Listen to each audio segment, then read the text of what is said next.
नमस्ते नमस्कार, मेरा नाम है संदीप कुमार शुक्ला। आप देख रहे हैं क्लास 24 एसएससी एग्जाम्स।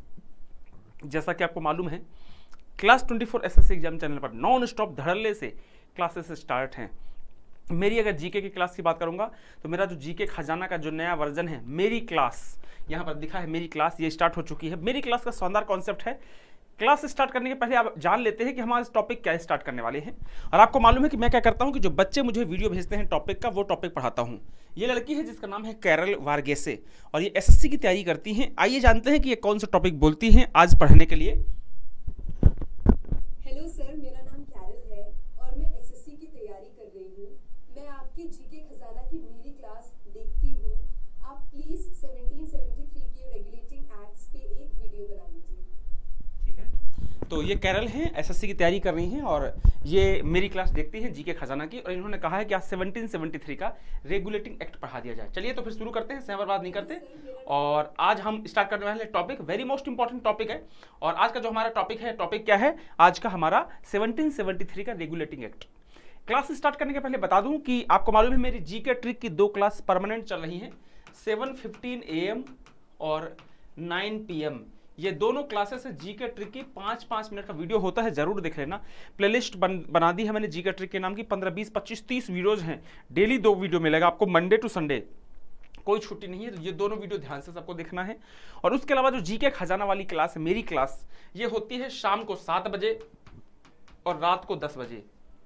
जीके खजाना, ये क्लास भी आपको डेली देखना है।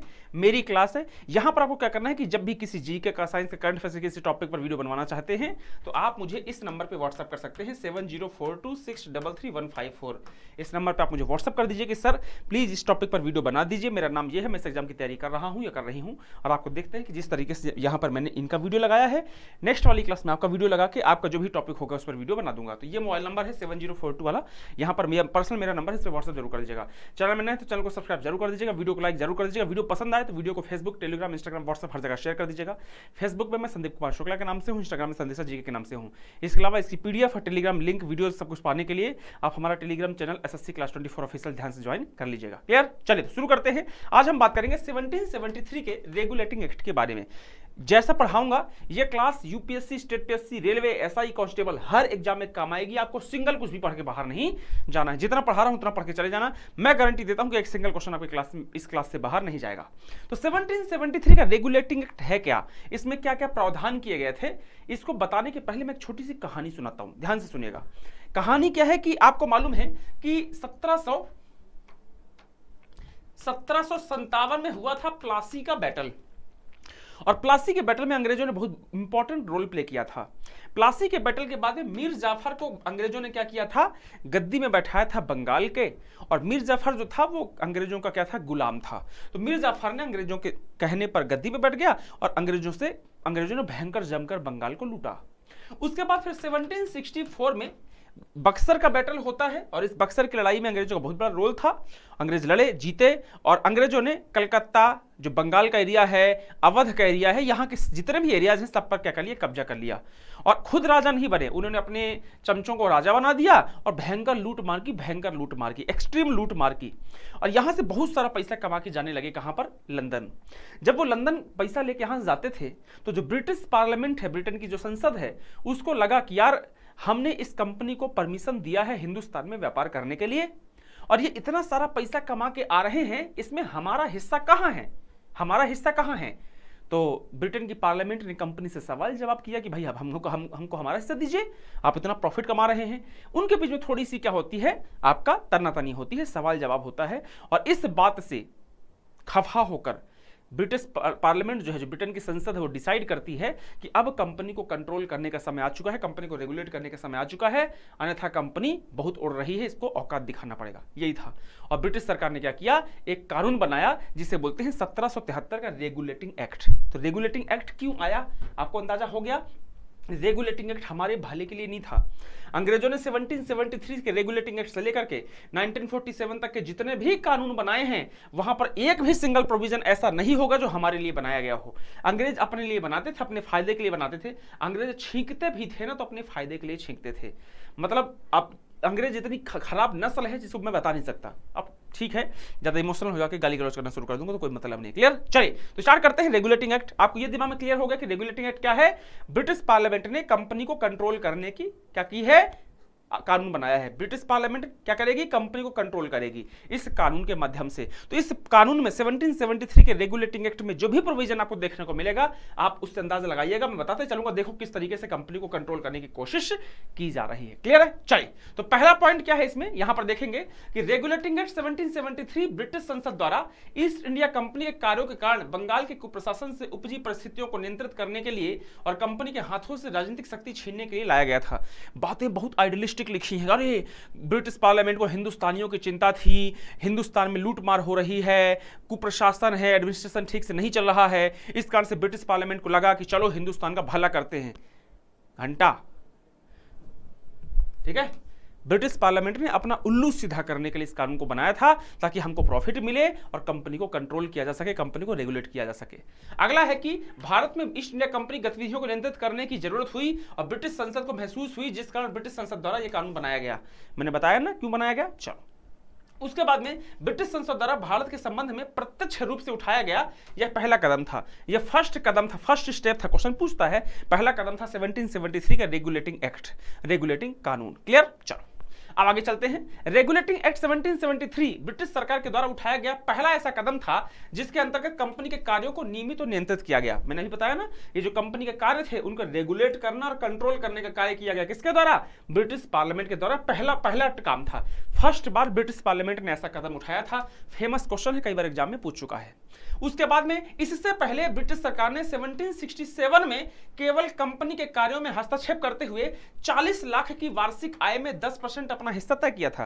पहले अपनी दलाली फिक्स कर ली थी ब्रिटिश पार्लियामेंट ने, बट अब लगा कि नहीं, दलाली कम है, थोड़ी और दलाली करते हैं, थोड़ी और घूस खाते हैं, है ना, थोड़ी और हराम का खाते हैं। ठीक है, तो ये हराम का जो था ना, 40 लाख की वार्षिक आय में 10% अपना हिस्सा फिक्स था ब्रिटिश पार्लियामेंट का। अब वो होता ना कि कुत्ते को थोड़ा सा और भूख लगी थी, तो इन कुत्तों ने क्या किया, कंपनी को रेगुलेट करने के लिए रेगुलेटिंग कानून बनाया।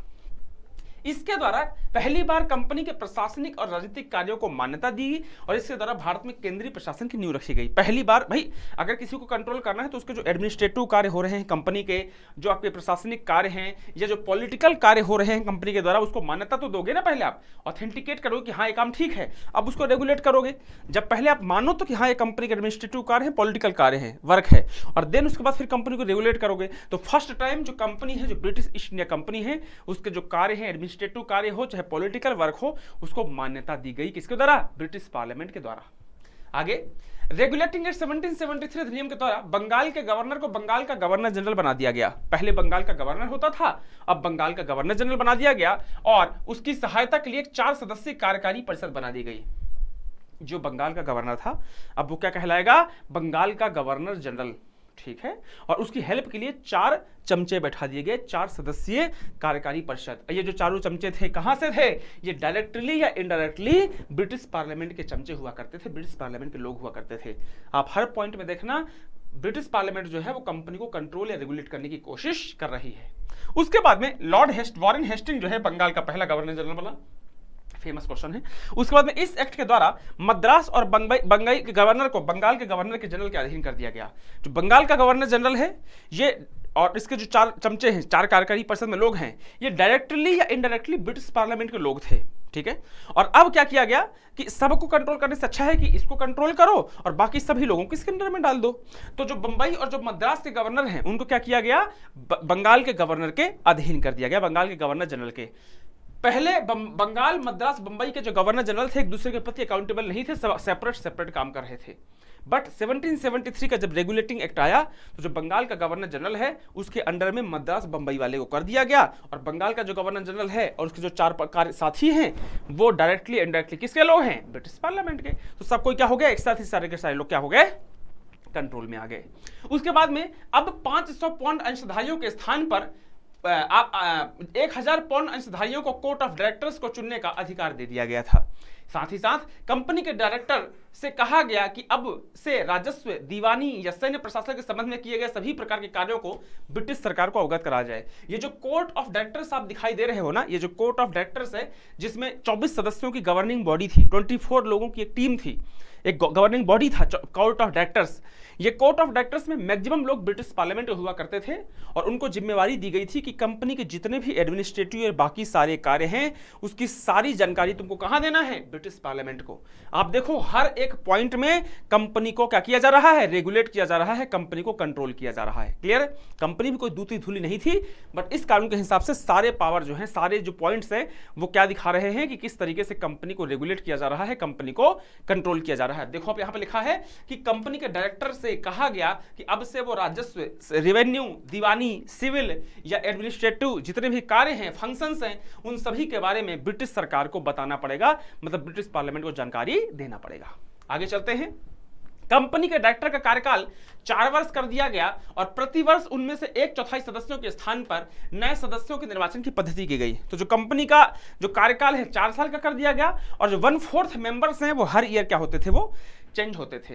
बंगाल में एक प्रशासक मंडल गठित किया गया जिसमें गवर्नर जनरल और 4 पार्षद नियुक्त किए गए। बंगाल में क्या बनाया गया, निर्वाचक मंडल बना, प्रशासनिक मंडल बना है जो एडमिनिस्ट्रेटिव कार्य को देखता है और उसमें 1+4 का कॉन्सेप्ट किया गया। एक गवर्नर जनरल हो गया और 4 पार्षद हैं उनको नियुक्त किया गया। इनका कार्य क्या था, पार्षद नागरिक और सैन्य प्रशासन से संबंधित थे। ये नागरिक या सैन्य प्रशासन से संबंधित है। निर्णय बहुमत के आधार पर लिया जाता था, ठीक है। इनकी नियुक्ति तथा हटाने का अधिकार ब्रिटिश सम्राट या कोर्ट ऑफ डायरेक्टर्स को था। ब्रिटिश सम्राट मतलब ब्रिटिश पार्लियामेंट और कोर्ट ऑफ डायरेक्टर्स मतलब वो 24 लोग जो ब्रिटिश पार्लियामेंट ने अपने चमचों को रखा हुआ है। इसका मतलब है कि इसमें 5 लोग जो भी थे वो डायरेक्टली एंड डायरेक्टली किसके कंट्रोल में थे, ब्रिटिश पार्लियामेंट के। उसके अलावा इस प्रशासक मंडल का पहला अध्यक्ष वॉरेन हेस्टिंग बना। ये जो प्रशासक मंडल बना है, एडमिनिस्ट्रेटिव जो मंडल बना हुआ है, इसका हेड कौन है, governor general of India. Bengal का गवर्नर जनरल, और बंगाल का जो गवर्नर जनरल है वो कौन है, वॉरेन हेस्टिंग है, ठीक है। चलिए आगे चलते हैं। नेक्स्ट लिखा है कि इस एक्ट के तहत 1774 में बंगाल में कलकत्ता में एक सुप्रीम कोर्ट की स्थापना की गई। सुप्रीम कोर्ट की स्थापना क्यों की गई, क्या इसलिए किया गया था कि भाई हिंदुस्तान के लोगों को न्याय मिलना चाहिए, नहीं, इसलिए नहीं किया गया था। ये सिर्फ और सिर्फ कंपनी के हित में किया गया था, ब्रिटिश के हित में किया गया था। तो 1774 में कलकत्ता में एक सुप्रीम कोर्ट बनाया गया इसी कानून के तहत, 1773 के रेगुलेटिंग एक्ट के तहत। इसके अलावा इसमें मुख्य न्यायाधीश के अतिरिक्त 3 अन्य न्यायाधीश थे। मुख्य न्यायाधीश था एलिजा एम्पे और जो अन्य थे 3, उनका नाम था HCL। H मतलब हाइड, C मतलब चैम्बर्स और L मतलब लेमेस्टर। 3 लोग थे, टोटल 1+3 है ना, 1+3। एक चीफ जस्टिस है एलिजा एम्पे और ये जो 3 है HCL, H for hide, C for chambers और L फॉर लेमेस्टर। अगला पॉइंट लिखा है कि कानून बनाने का अधिकार गवर्नर जनरल और उसकी परिषद को दे दिया गया, किंतु लागू करने से पूर्व भारत के सचिव की अनुमति लेना अनिवार्य था। कानून बन गया एक बार, जो ब्रिटिश पार्लियामेंट अपने हिसाब से बनवा रही है, उसके बाद तो फिर लागू करना छोटी बात है। इसके अलावा इस समय तक कंपनी में भ्रष्टाचार अपने चरम पर पहुंच चुका था, अतः इस एक्ट के द्वारा कंपनी के कर्मचारियों को निजी व्यापार पर रोक लगा दी गई और उनका वेतन बढ़ा दिया गया और किसी भी तरह के उपहार या रिश्वत लेने पर रोक लगा दी गई। आपको पढ़ के लगेगा कितना अच्छा लिखा है, बताओ ब्रिटिश पार्लियामेंट कितनी अच्छी है कि कंपनी के जो लोग हैं वो अपना खुद का बिजनेस नहीं करेंगे, साथ ही साथ वो इसी से गिफ्ट नहीं लेंगे, घूस नहीं लेंगे। अरे नहीं, ब्रिटिश पार्लियामेंट को अपनी चिंता थी कि ये साले कमा तो रहे हैं लेकिन हमारा हिस्सा नहीं देते। इस कारण से कंपनी को कंट्रोल करने के लिए, कंपनी को रेगुलेट करने के लिए कानून बनाया गया था, ठीक है। चलिए आगे चलते हैं। नेक्स्ट अगला क्या है, ये हो गया, ठीक है। नए कानून को बनाते लागू करते समय भारत समाज धार्मिक रीति रिवाज का सम्मान किया जाए। इस कानून में एक प्रोविजन था 1773 के रेगुलेटिंग एक्ट में कि जब भी कोई कानून बनाया जाएगा ब्रिटिश कंपनी के द्वारा, उसमें हिंदुस्तान के जो नियम कानून है, समाज है, धर्म है, उसको सोच के रखा जाएगा, उसको दिमाग में रखा जाएगा। कोई अवहेलना नहीं होना चाहिए, कोई वायलेशन नहीं होना चाहिए, किसी समाज धर्म के साथ कोई गलत नहीं होना चाहिए। ये पॉइंट देख के लगेगा कितने अच्छे थे ब्रिटिश, बताओ कितनी चिंता थी हमारी। ऐसा नहीं है। जब मैं आपको किसी दिन, अगर आप साथ देंगे, क्लास रेगुलर रहेगी हमारी, बहुत ही सपोर्ट रहेगा आपका, तो फिर मैं किसी दिन आपको बताऊंगा किस तरीके से ब्रिटिश ने उपनिवेशवाद के आधार पर हमें कंट्रोल में किया था। ये सब देखने में लॉलीपॉप लगता था और सच्चाई में बिल्कुल जहर था, उसके अंदर खा लो तो मर जाओ, ठीक है। रेगुलेटिंग एक्ट 1773 के बाद भी कंपनी का शासन प्रबंधन ब्रिटिश सरकार के हाथों में नहीं आ सका और जिस कारण ब्रिटिश संसद द्वारा पिट्स इंडिया एक्ट पारित किया गया। इतना कानून किया, 1773 का रेगुलेटिंग बना के कंपनी को कंट्रोल करने का, कंपनी को रेगुलेट करने का प्रयास किया गया। उसके बावजूद भी कंपनी उतना कंट्रोल में नहीं आ पाई। इस कारण से आप देखोगे कि 1773 के ठीक बाद 7 साल बाद, 8 साल बाद 1781 का एक्ट ऑफ सेटलमेंट लाया गया और एक्ट ऑफ सेटलमेंट के 3 साल बाद 1784 में इंडिया एक्ट लाया गया। यह पूरा का पूरा काम था कंपनी को कंट्रोल करना, कंपनी को रेगुलेट करना। क्लियर? तो 1773 का रेगुलेटिंग एक्ट इंपॉर्टेंट है। इसमें जो मैंने कॉन्सेप्ट बताया और पॉइंट समझाए, अच्छे समझाया है। हर पॉइंट में यकीन मानिए जितने भी कानून हैं, ब्रिटिश पार्लियामेंट जो है, ब्रिटिश पार्लियामेंट के द्वारा इंडिया में 1773 के रेगुलेटिंग एक्ट से लेकर के 1947 तक ढेर सारे कानून बनाए गए हैं। कुछ इंपॉर्टेंट कानून बताता हूं, जैसे 1773 का रेगुलेटिंग एक्ट हो गया, 1781 का एक्ट ऑफ सेटलमेंट हो गया, 1784 का पिट्स इंडिया एक्ट हो गया, 1793 का चार्टर हो गया, 1813 का चार्टर हो गया, 1833 का चार्टर हो गया, 1853 का चार्टर हो गया, 1858 का कानून हो गया, 1861 का कानून हो गया, 1892 का कानून हो गया, 1909 का कानून हो गया, 1919 का कानून हो गया, 1935 का कानून हो गया और 1947 का कानून हो गया। ये जितने मैंने कानून लिखे हैं, हर कानून से, हर एक्ट से लगभग 5-5, 6-6, 7-7 लाइन याद कर लीजिएगा। हमेशा यहां से क्वेश्चन आता है, चाहे यूपीएससी हो, चाहे स्टेट पीएससी हो, चाहे रेलवे हो, चाहे एसएससी हो। तो ये सारे पॉइंट टू पॉइंट करा दूंगा, एक साथ नहीं कराऊंगा। जैसे आज मैंने 1773 का रेगुलेटिंग पढ़ा दिया, यकीन मानिए इसके अलावा कुछ भी पढ़कर मत जाना। मैंने आपको 6, 7, 8, 9 इंपॉर्टेंट पॉइंट बताए हैं। इसकी पीडीएफ टेलीग्राम में डाल दूंगा, class SSC class 24 official Telegram group है, उसमें डाल दूंगा, वहां से पढ़ लीजिएगा। कोई दिक्कत हो समझने में, बेझिझक आप मुझे क्या कर सकते हैं, व्हाट्सअप कर सकते हैं 7042633154। कोई डाउट हो आप मुझे बता दीजिएगा। किसी टॉपिक पर जीके के, साइंस के, करंट अफेयर्स पे ट्रिक बनवाना चाहते हो, कोई वीडियो बनवाना चाहते हो, बेझिझक आप मुझे बता दीजिएगा। मेरा काम है आपको पढ़ाना। जो टॉपिक आप बोलोगे उसको मैं पढ़ा दूंगा। इस नंबर पे आप मुझे उस टॉपिक का नाम जरूर भेज दीजिएगा। वीडियो पसंद आए तो वीडियो को जरा जम के लाइक कर देंगे, कमेंट करके जरूर बताइए कैसी लगी क्लास। वीडियो को थोड़ा सपोर्ट कीजिए, थोड़ा शेयर कर दें अगर आप, तो अच्छा लगेगा। फेसबुक में, इंस्टाग्राम में, टेलीग्राम में, व्हाट्सएप में हर शेयर करेंगे तो कुछ नहीं लगता। हम अच्छी मेहनत से पढ़ाते हैं ना, तो हम फिर थोड़ा उम्मीद भी करते हैं कि बच्चे थोड़ा सपोर्ट करें। जब बच्चे सपोर्ट करते हैं तो और एनर्जी से हम पढ़ाएंगे और ताकत के साथ पढ़ाते हैं। मेरी 4 क्लासेस रेगुलर हैं, जीके ट्रिक की 2 क्लास, जीके खजाना की 2 क्लास। ये 4 क्लास रेगुलर है, मंडे टू संडे होगा, किसी भी दिन गैप नहीं होगा। जिस दिन कभी ऐसा होता है कि मान लो मैं अवेलेबल नहीं हूँ या कोई दिक्कत है, कोई समस्या है, आप देख सकते हो मेरे यहाँ पे बुखार ने दिक्कत कर दी है, उसके बावजूद भी वीडियो कर रहा हूँ। क्योंकि नहीं यार, क्लास मिस नहीं होना चाहिए, क्लास मिस नहीं करना है चाहे जो हो जाए। कई बार ऐसा होगा, मान लो कोई दिक्कत है तो फिर वीडियो बना के दे दिया करूँगी, भैया आज हमारी कोई क्लास नहीं होगी, उसके लिए माफी चाहते हैं और हम कल क्लास करेंगे। जब भी कोई दिक्कत होगी मैं आपको बता दिया करूँगा। वीडियो लाइक जरूर कर दीजिएगा, चैनल में नए हैं तो चैनल को सब्सक्राइब जरूर कर दीजिएगा। Bye bye, take care.